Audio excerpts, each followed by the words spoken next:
Germany says Ukraine can now hit any Russian target it feels necessary. Berlin also signaled that it would no longer publicly announce what and how many weapons it will be sending to Ukraine. Moscow has once again issued a stern warning to Berlin, calling it a dangerous move. But the big question is, will Germany provide the Taurus missiles to Ukraine, and why it could tilt the scales of Kiev's favor? This week, the battlefield in Ukraine has exploded into chaos. Russian forces have unleashed relentless waves of missiles and drone swarms, pounding Ukrainian cities from Kharkiv to Odessa. Air raid sirens wail night and day. Firefighters race from one smoldering ruin to another. Ukraine's defenses are stretched thin. Now, in a new twist, Germany has dropped a bombshell. Berlin has declared it will no longer reveal the types or quantities of weapons it's sending to Ukraine. But behind this veil of secrecy, one name is electrifying military circles. The Taurus missile, if delivered, this stealthy, precision-guided cruise missile could be the game-changer Ukraine desperately needs. For a Ukrainian military battered by Russia's latest onslaught, the Taurus could flip the script, taking the fight to the heart of Russian logistics and command. For now, Ukraine has a range of long-range weaponry in its arsenal. Ukraine is already using the Storm Shadow missiles against targets inside Russia. Storm Shadow is an Anglo-French cruise missile with a maximum range of around 250 km and made in UK. The French call it Scalp.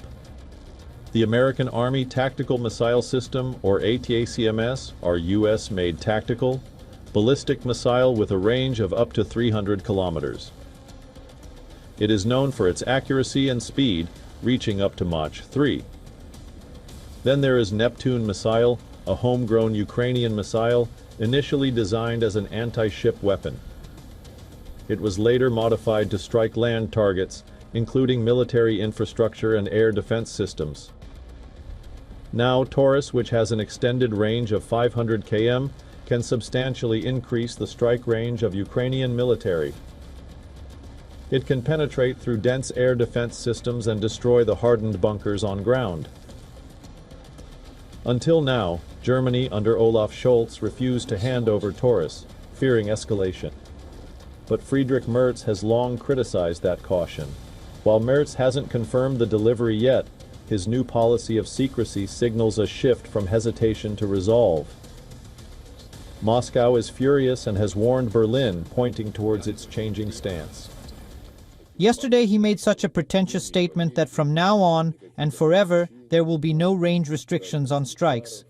Remarkably, he was talking on behalf of not only his country, but also France, the UK, and the US. In a few minutes or in an hour, Mr. Merz's vice-chancellor said that nothing like that is or was on agenda. For Ukraine, this could be the beginning of a new offensive phase.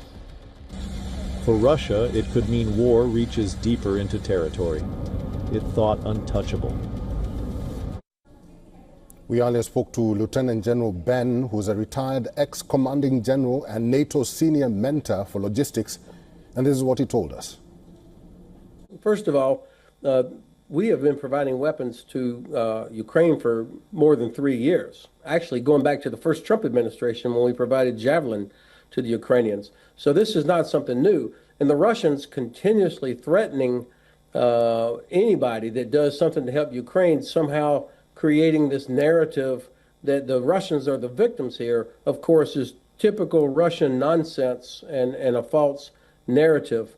Ukraine has the right to defend itself, and I think it's appropriate that we help Ukraine defend itself against these attacks that are killing innocent Ukrainian civilians. For all the latest news, download the WION app and subscribe to our YouTube channel.